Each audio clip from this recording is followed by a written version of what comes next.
Aujourd'hui, à midi on va se faire une petite vidéo, comme tu l'as vu dans le titre. Donc, les joueurs que, pour moi, il faudrait qu'ils soient vendus, prêtés, ou bien les joueurs qu'il faut garder au sein de l'effectif pour que l'OGC Nice continue à grandir et que on arrive à développer un club qui soit compétitif, autant en Europe qu'en Ligue 1 et qu'en Coupe de France.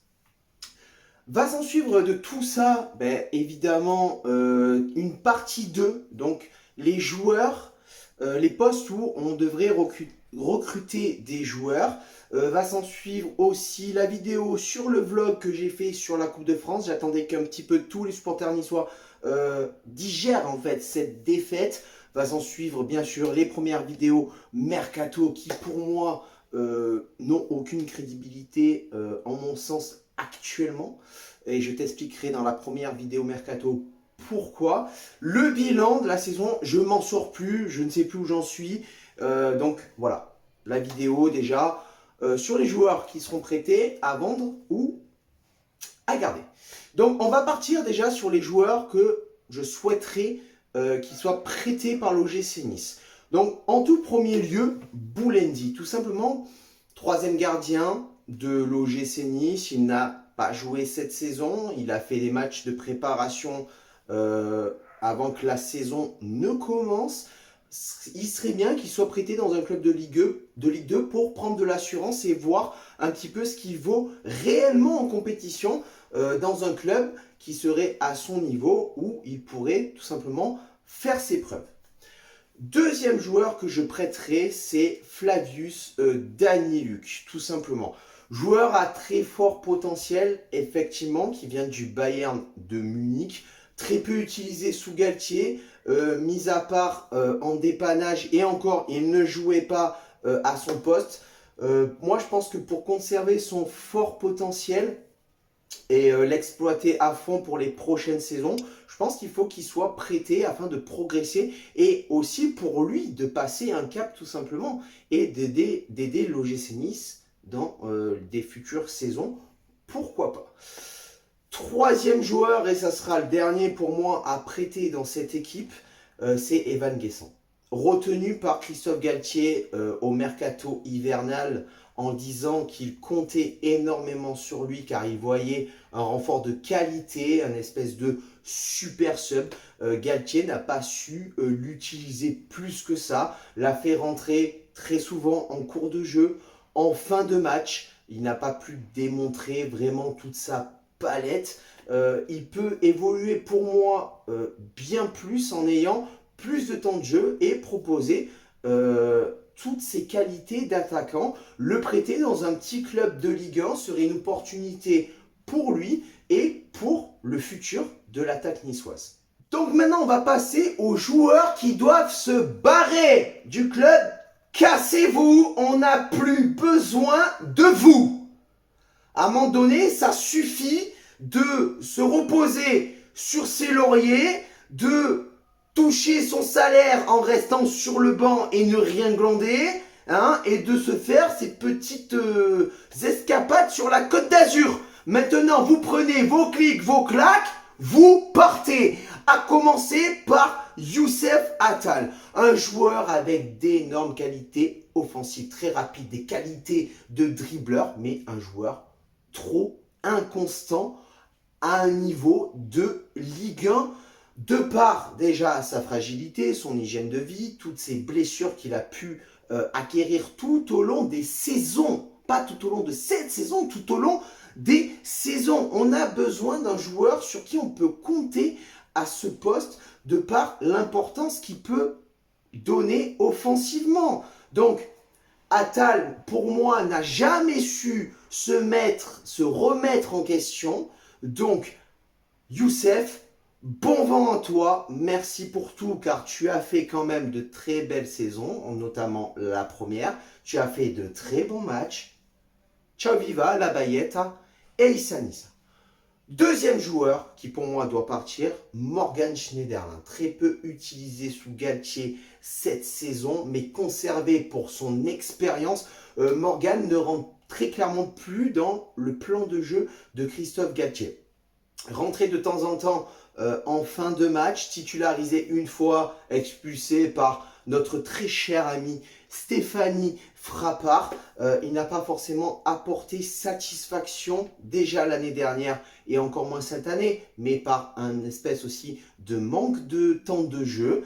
Il profite un petit peu du statut de pré-retraite sur la Côte d'Azur avec le beau temps, la chaleur et tout ce que peut apporter la Côte d'Azur pour un joueur pré-retraité. Déjà depuis son arrivée, il est temps pour toi, Morgan, de trouver soit un nouveau projet, soit de finir ta retraite, mais plus en tant que joueur de l'OGC Nice. Ensuite, autre joueur qui pour moi doit clairement partir, c'est Danilo. Danilo, clairement, j'avais presque oublié qu'il faisait partie de l'effectif niçois. Conservé par Christophe Galtier au mercato hivernal pour uniquement dépanner, notamment en défense centrale, alors que son poste de prédilection est quand même milieu défensif relayeur. Danilo ne s'est jamais imposé au sein du gym depuis qu'il est arrivé dans cette équipe. Il n'a pas non plus forcément disposé du plus grand temps de jeu qu'il aurait pu avoir. Peut-être un des plus gros flops de cette équipe sur ces dernières années. Merci Danilo. Et bien sûr, bon vent à toi. Autre joueur qui pour moi doit partir de l'effectif, et c'est bien dommage, c'est Alexis Claude Maurice. Qu'est-il vraiment devenu ce joueur? Galtier l'a-t-il mis au placard? ACM a-t-il vraiment récupéré son meilleur niveau au sein de cette saison? La concurrence était-elle peut-être trop forte pour refaire sa place au sein de l'effectif? C'est vraiment pour moi, Alexis Claude Maurice, un très gros point d'interrogation dans cette équipe. Voilà. On ne sait pas ce qui se passe en interne au sein de l'équipe pour beaucoup de joueurs. Même au niveau de la direction actuellement, tu le sais, peut-être qu'au moment où je tourne cette vidéo, Julien Fournier va peut-être partir, on ne sait pas, parce qu'en général c'est quand je diffuse mes vidéos sur YouTube qu'il y a des joueurs qui arrivent, des joueurs qui partent. Tu connais, depuis que tu me suis. Donc pour moi c'est un grand regret, mais Alexis Claude Maurice, malheureusement tu ne rentres plus dans les plans de Galtier, et malheureusement je pense que tu ne fais clairement plus partie de l'effectif. Dernier joueur pour moi qui doit partir, c'est Kasper Dolberg. Je vais pas gueuler comme la dernière fois, encore une fois, mais Kasper, casse-toi. Casse-toi. Merci pour la première année. Merci bien. Merci pour cette qualification en Europa League que tu nous as offert la dernière année face à Monaco, une année particulière puisqu'interrompue par le Covid. Donc on a réussi à avoir notre qualification en Europa League grâce à ça. Mais après, fantomatique. Fantomas. Mysterious. Aucune expression de visage. Qu'on gagne, qu'on perde, qu'on fasse match nul, qu'on en mette 6, qu'on s'entraîne 2. Rien. Rien. Le mec n'est pas content d'être là. Mais il n'est pas content d'être là depuis qu'il est arrivé quasiment. Bon, qu'il ne célèbre pas ses buts, ok. Comme disait Mario Balotelli, c'est son boulot. C'est comme si un facteur, à chaque fois qu'il met une enveloppe dans la boîte aux lettres, il célébrait sa mise d'enveloppe dans une boîte aux lettres. Ce qui paraîtrait complètement débile, on est d'accord. Donc bon, les joueurs qui célèbrent leur but comme si ils avaient gagné la Coupe du Monde, il n'y a pas de débat sur ça. Mais bon, merci. Merci pour cette première année. Puis pas de remerciements pour le reste. Tu t'en doutes bien. Donc Kasper, bon. Et maintenant, on va passer aux joueurs que je souhaiterais tout simplement garder.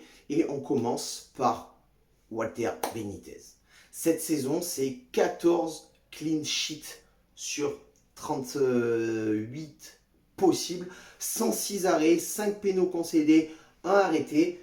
Un des leaders de cette équipe avec Dante, un des plus anciens aussi de l'équipe niçoise, avec cette mentalité nissarda dans le sang. Pour moi, Walter Benitez a gardé prioritairement, malgré que son année en option ne soit pas levée, puisqu'il était en contrat jusqu'en 2023, mais sa dernière année était en option, c'est-à-dire que si l'OGC Nice se qualifiait en Champions League, Walter Benitez prolongeait d'1 an son option son année en option, si tu préfères.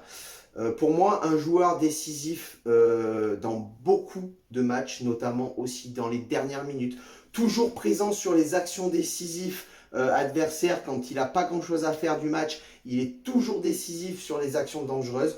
Le classement du gym se tient aussi grâce à Walter Benitez qui fait partie des derniers vrais remparts de cette équipe. Sur les dernières infos que j'ai, le club ne souhaite pas le garder. Walter Benitez souhaiterait rester, mais le club ne souhaite pas le conserver et donc partirait libre au mois de juin. C'est très dommage parce que je ne vois pas comment on peut se passer d'un gardien avec autant de qualité et de talent et qui aime le maillot, qui aime l'OGC Nice. Très clairement, des gardiens comme ça, on n'en retrouvera pas souvent. C'est regrettable. Je pense que c'est une grosse erreur du club de faire ça. Et je ne sais pas quelles sont les raisons pourquoi ils ne veulent pas le garder.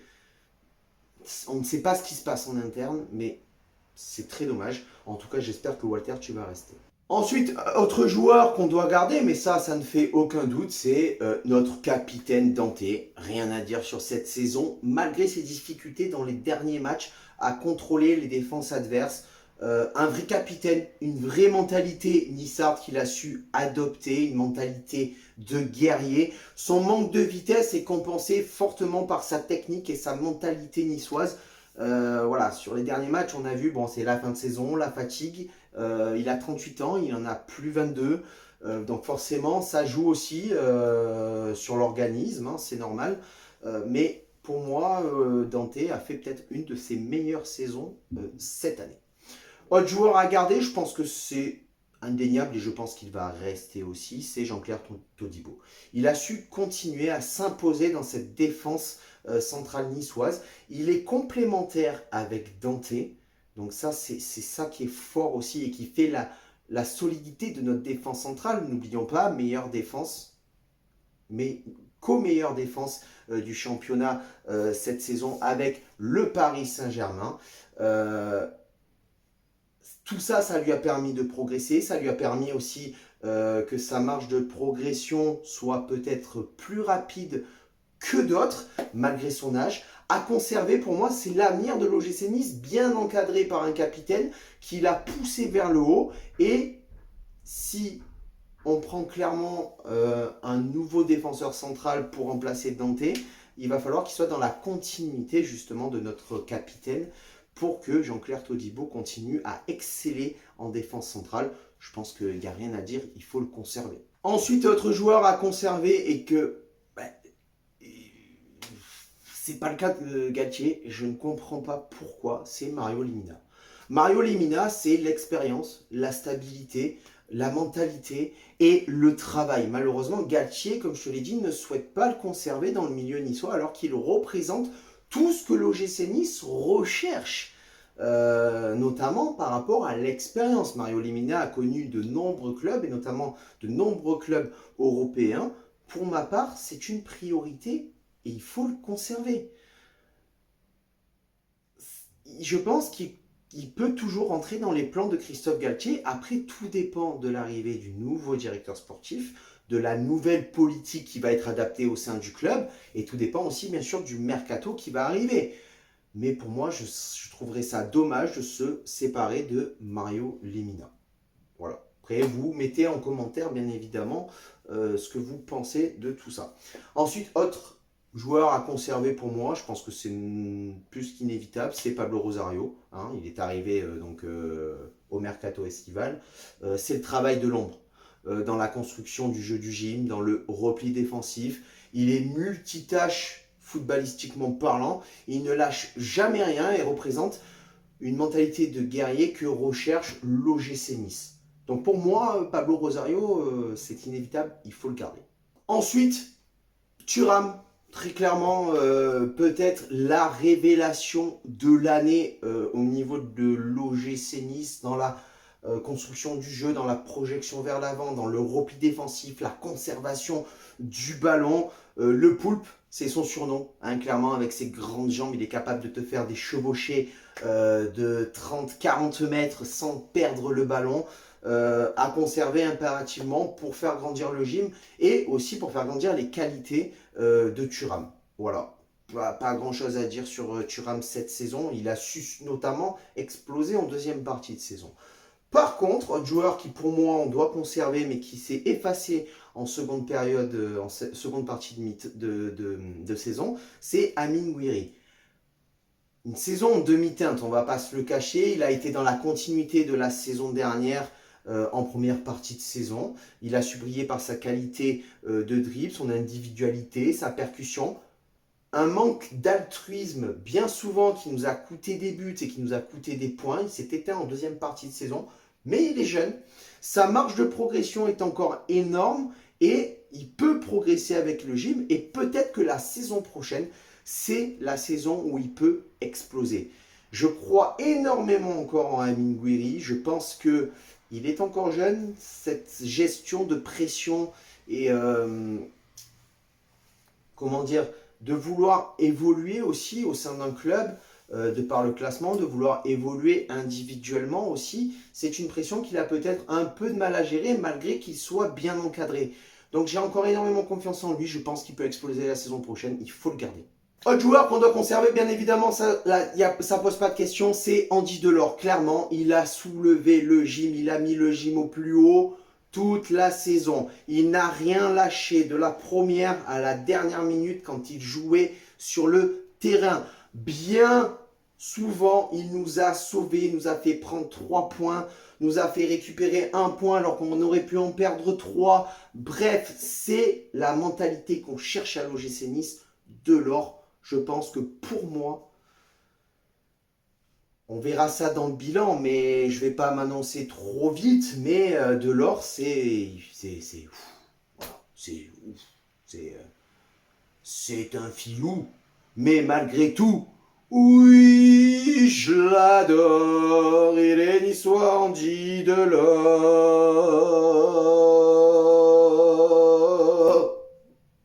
Stop, parce que demain il va pleuvoir. Donc voilà, je pense que mettez-moi en commentaire ce que vous pensez d'Andy, mais c'est incroyable. Incroyable. Parce que moi, quand il est arrivé à l'OGC Nice, j'étais très content. J'étais vraiment très content. J'étais très content aussi qu'en cette fin de saison, il ait fait fermer la gueule à beaucoup de supporters niçois qui le critiquaient comme jamais. Moi, j'étais très content qu'il vienne. Le seul truc que j'avais du mal à comprendre, c'est sur son projet individuellement, son projet sportif. Quel était son projet de venir à l'OGC Nice, sachant qu'à l'époque, on comptait énormément sur Kasper Dolberg, qui a été un échec, et sur Amine Gouiri.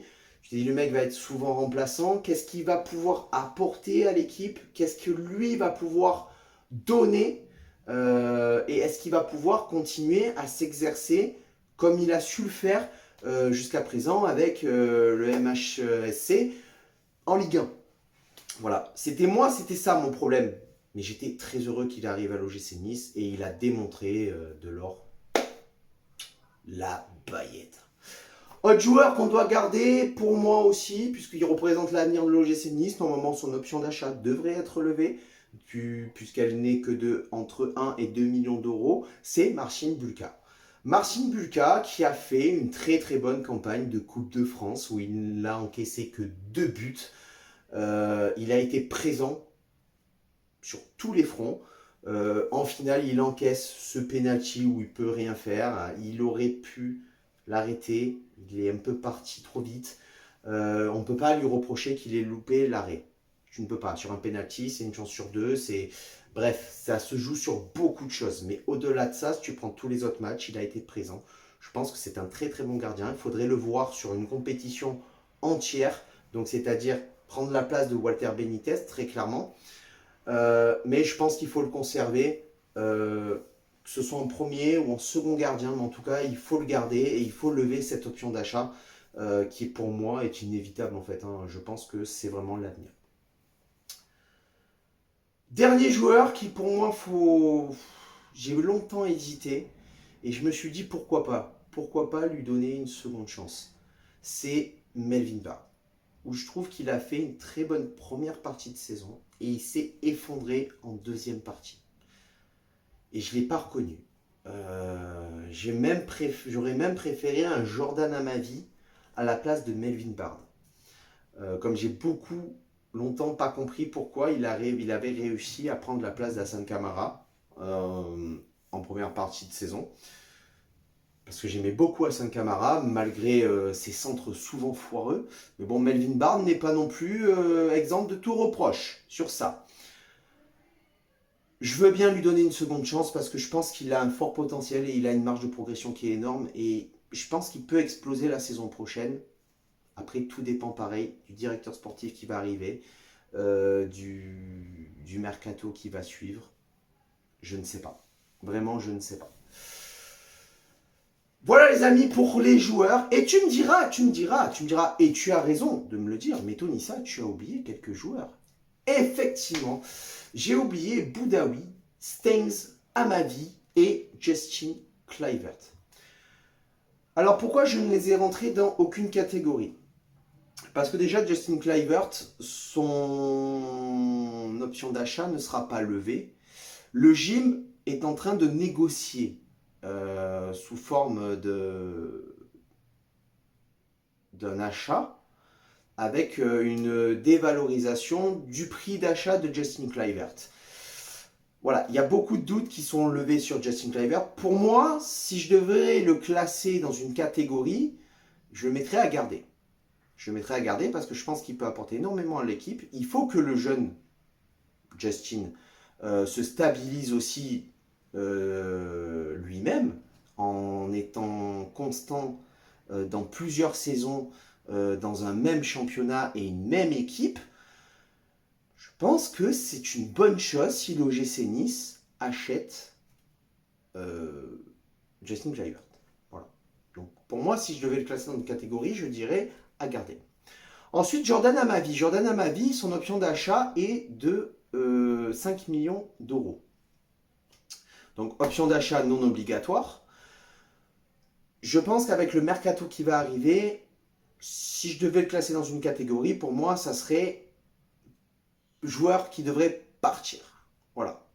Donc il devrait retourner à l'Olympique de Marseille, puisque bon, au final, pas forcément très utilisé. Il a été plutôt pris en tant que renfort si jamais Melvin Barnes se blessait ou qu'on aurait besoin d'un latéral gauche, puisqu'on était en manque à ce poste-là.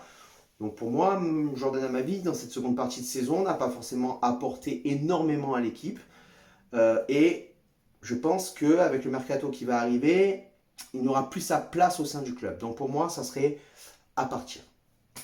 Ensuite, Boudaoui. Boudaoui, pareil, une saison où il a eu du mal encore à s'imposer, où il a eu du mal à créer un jeu propre.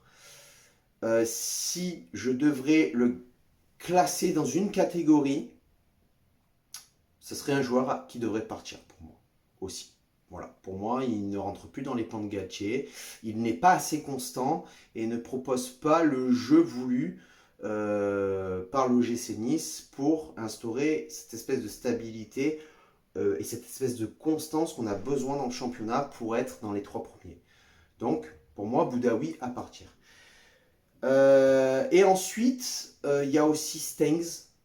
Stengs, ben, je trouve que c'est prématuré de dire s'il doit partir ou rester. Donc vraiment, prêter, non, clairement pas.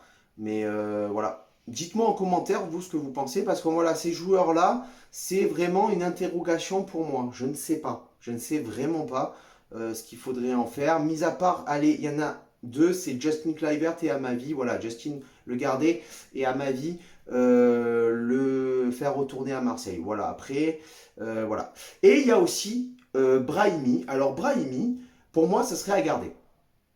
Même si j'ai encore des doutes, mais pour moi, ça serait à garder. Tout simplement parce que, bon, très peu utilisé par Galtier, n'a jamais été, je crois, titulaire dans les matchs, ou peut-être une fois.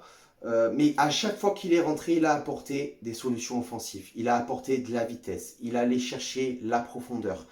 Il menait l'équipe vers le haut. Il menait l'équipe vers des phases offensives et il apportait de la vitesse. Donc, je pense que c'est un joueur qui peut être pour la saison prochaine. Tout dépend du mercato et du nouveau directeur sportif qui va arriver. Un super subs. Et je pense qu'on peut on peut le garder. Je pense qu'on peut le garder. Et de toute façon, ça serait assez prématuré. On l'a payé quand même 7 ou 8 millions. Donc, ce serait prématuré de le vendre maintenant ou de tout simplement le garder et de le mettre au placard. Je pense que ce serait une erreur de gestion, une erreur tactique de l'équipe de faire ça avec Bilal Brahimi. Voilà les amis, c'est la fin de la vidéo. N'hésitez pas à mettre en commentaire les joueurs que tu souhaites, qui restent, qui partent, qui soient prêtés. Éventuellement. La partie 2 arrivera très prochainement sur les joueurs qu'on devrait recruter. Je ferai une petite sélection de joueurs que moi j'aimerais bien voir à l'OGC Nice et qui peuvent progresser dans cette espèce de 4-4-2 de Galtier. Mais moi, ce serait plus un 4-4-2 en losange qui, je pense, serait plus adapté à l'OGC Nice. Et je pense que Galtier peut essayer de faire travailler l'équipe sur ça pour la saison prochaine. N'hésite pas à commenter, liker, partager sur ce Ciao Viva la Bayette. Et Issa Nissa.